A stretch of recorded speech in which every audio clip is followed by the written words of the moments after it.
Good morning बच्चों, मैं BL Agarwal आज आपको इस लेक्चर में partnership account chapter dissolution of firm में ISC फाइनल एग्जाम 2014 में जो क्वेश्चन पूछा गया था उसको सोल्व करके समझाने का कोशिश करूंगा। 10 मार्क्स का क्वेश्चन आया था। Old scheme, Aman and Haran partner है in a firm. They decided to dissolve the firm, वो लोग फर्म को डिसाइड किया डिजॉल्व कर देगा। Journal entries for the following पूछा गया है। Various assets and liabilities after transfer to realisation account. जो रियलाइजेशन का स्टेप होता है कि एसेट्स एंड लायबिलिटीज को रियलाइजेशन में ट्रांसफर करना है, एसेट्स 2 में, लायबिलिटी बाई में, वो काम हो चुका है। उसके बाद कुछ ट्रांजैक्शन दिया है ABCDEFG, इसका जर्नल एंट्री करना है। जैसे कोई फर्नीचर था 50,000 का, 50% फर्नीचर मैंने 25,000 का फर्नीचर 10% डिस्काउंट में अमन ले लिया, तो 25,000 का furniture 10% discount that is 2,500 minus 22,500 में अमन लेके चला गया। और जो रिमेनिंग 25,000 का फर्नीचर बच गया उसको 30% प्रॉफिट, 7,500 प्रॉफिट दैट इज 32,500 में बेच दिया गया। ऐसे प्रॉफिट एंड लॉस अकाउंट में प्रॉफिट था, क्रेडिट बैलेंस बोला है, प्रॉफिट था 15,000। अमन और हर्ष में डिस्ट्रीब्यूट हो जाएगा अकॉर्डिंग टू दियर रेशियो। यहां हमको रेशियो नहीं मिला था, तो पार्टनरशिप में रेशियो नहीं होने से इक्वल रेशियो हो जाएगा। कोई हर्ष का लोन था जिसको हम लोग 6,000 के अगेंस्ट में 6,200 दे दिए, 200 रुपया ज्यादा दे दिए। रियलाइजेशन एक्सपेंस 5,000 हर्ष के बिहाफ में फर्म पे किया है, ठीक है। एक्सपेंस का पेमेंट तो फर्म कर दिया है, लेकिन हर्ष इस एक्सपेंस को बियर करेगा। इसका मतलब रियलाइजेशन एक्सपेंस हर्ष का पर्सनल है, उसका बिजनेस फर्म में कोई एंट्री नहीं होगा, फर्म से लेन देन भी नहीं है, वो हर्ष पे करेगा, हर्ष समझेगा। लेकिन पेमेंट फर्म की तरफ से हो गया, on behalf of Harsh the firm paid the realization expense, तो इसका एंट्री करना होगा हर्ष कैपिटल टू बैंक, ठीक। एक बिल था 1,200 का जो डिस्काउंट करा चुके थे, दैट इज कंटिजेंट लायबिलिटी हो गया।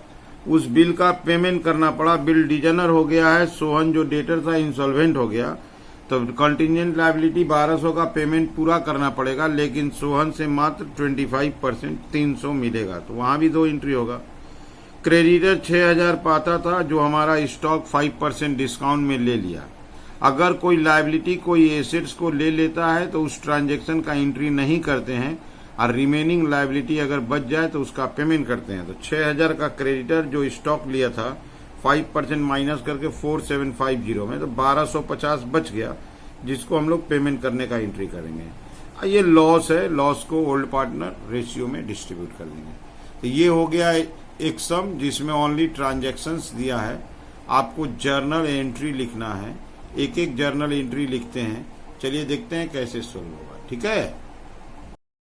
ये रख दिया आपके सामने जर्नल का फॉर्मेट। पहला ट्रांजैक्शन था, कुछ फर्नीचर को पार्टनर अमन टुक ओवर किया है। आधा फर्नीचर 10% दाम डाउन करके अमन कैपिटल अकाउंट डेबिट, जो पार्टनर ले जाएगा उसके नाम से लिख देंगे, to realisation account 22,500 being furniture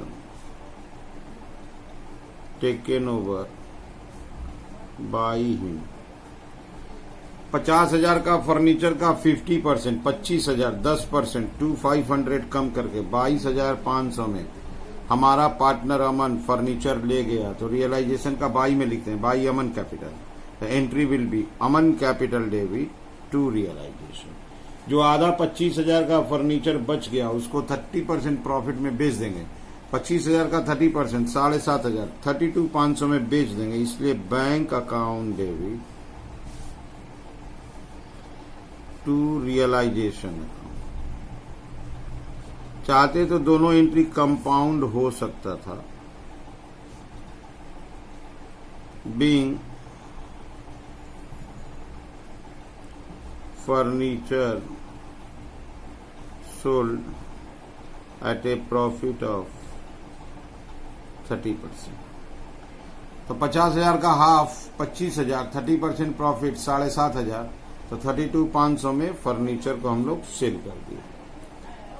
profit and loss account में 15,000 प्रॉफिट है, क्रेडिट बैलेंस है, तो प्रॉफिट एंड लॉस अकाउंट को डेबिट कर देंगे।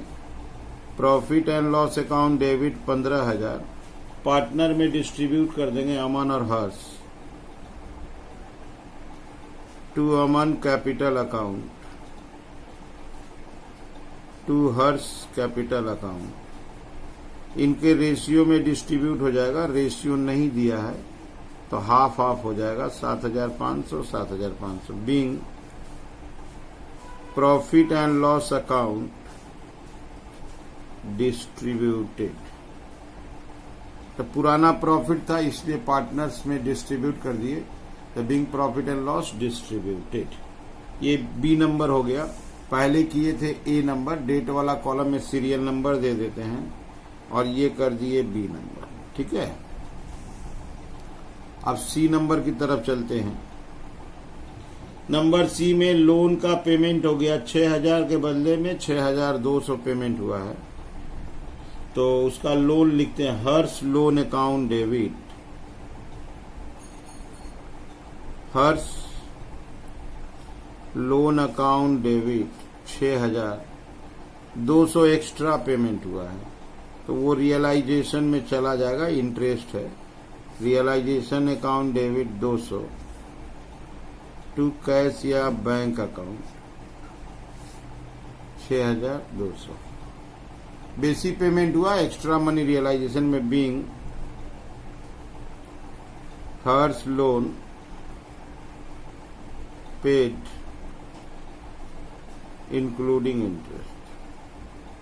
200 रुपया ज्यादा पेमेंट हो गया, वो मेरे लिए लॉस था, इसलिए रियलाइजेशन डेबिट। लोन का पेमेंट होगा तो loan account debit to cash या बैंक, और इंटरेस्ट की जगह पे रियलाइजेशन आ गया।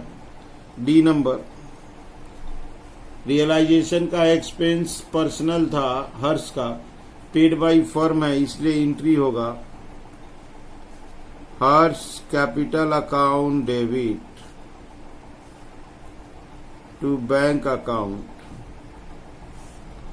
अमाउंट है 5,000, being Harsh realisation expense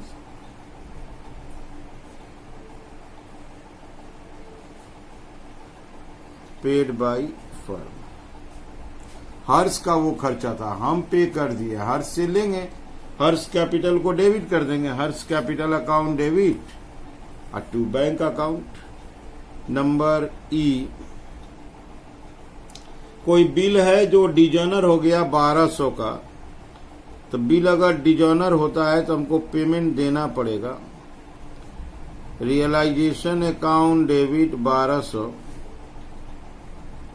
to bank account, हमको पेमेंट देना पड़ेगा। बीइंग डिस्काउंटेड बिल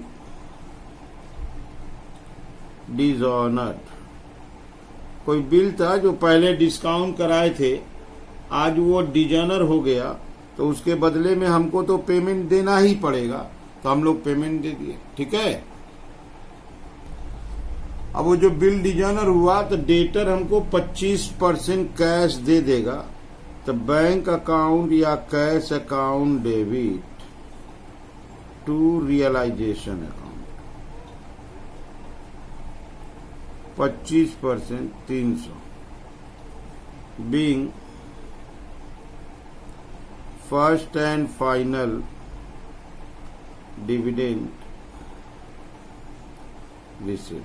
25,000 जो था, 25,000 का हमको 1,200 रुपया जो था, 1,200 का 25% हम लोग को मिल गया, तो 1,200 का 25% 300 रुपया डेटर से मिल गया, तो वो bank account debit to realization का एंट्री कर दिए। 6,000 का क्रेडिटर थोड़ा सा स्टॉक ले लिया, 4750, तो 1250 बच गया, तो 1250 का तो पेमेंट देना होगा। Realization account debit to bank account, जो क्रेडिटर बच गया उसको पेमेंट दे दिए। बीइंग रिमेनिंग क्रेडिटर पेड, जो क्रेडिटर बच गया उसको हम लोग पेमेंट दे दिए। Being remaining creditor paid. अब क्वेश्चन उठता है, लास्ट ट्रांजैक्शन रियलाइजेशन का लॉस दे रहा है, तो रियलाइजेशन में जो भी लॉस या प्रॉफिट होता है पार्टनर में डिस्ट्रीब्यूट करते हैं। अमन और हर्ष लॉस है, इसलिए अमन और हर्ष कैपिटल डेबिट होगा। Aman capital debit,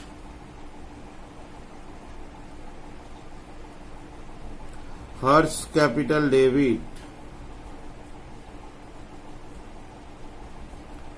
to realisation account. Realisation में लॉस बताया है 8000, तो 4000 4000 ओल्ड रेशियो में दे देंगे। Being loss on realization transfer, तो ऐसे करके जितना ट्रांजैक्शन था एक एक का उसका एंट्री पास आउट कर दिए।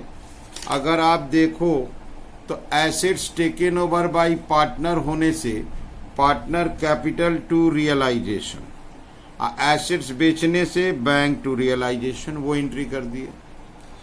अगर कोई पुराना प्रॉफिट है तो उसको कैपिटल में डिस्ट्रीब्यूट कर देंगे। Profit account debit to partners capital ratio में बांट देंगे।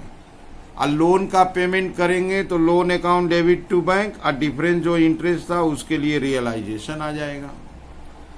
अगर कोई एक्सपेंस पार्टनर का हो और पेड बाय फर्म हो तो पार्टनर्स कैपिटल टू बैंक। अगर कोई लायबिलिटी का पेमेंट होता है, चाहे वो रिकॉर्डेड हो या अनरिकॉर्डेड हो, उसका एंट्री होता है रियलाइजेशन टू बैंक।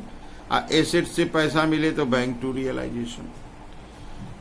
अगर क्रेडिटर को पेमेंट करते हैं तो रियलाइजेशन टू बैंक, और रियलाइजेशन का लॉस हो तो कैपिटल डेबिट टू रियलाइजेशन। ऐसे करके एक एक एंट्री करते चले गए और तुरंत छोटा सा सॉल्यूशन हुआ। आराम से सोल्व किए। वीडियो को पॉज कर लीजिए, क्वेश्चन को लिख लीजिए, उसके बाद सोल्व कीजिए। देखिए जल्दी जल्दी सोल्व हो जाएगा। ठीक है, ओके, थैंक यू, बाय।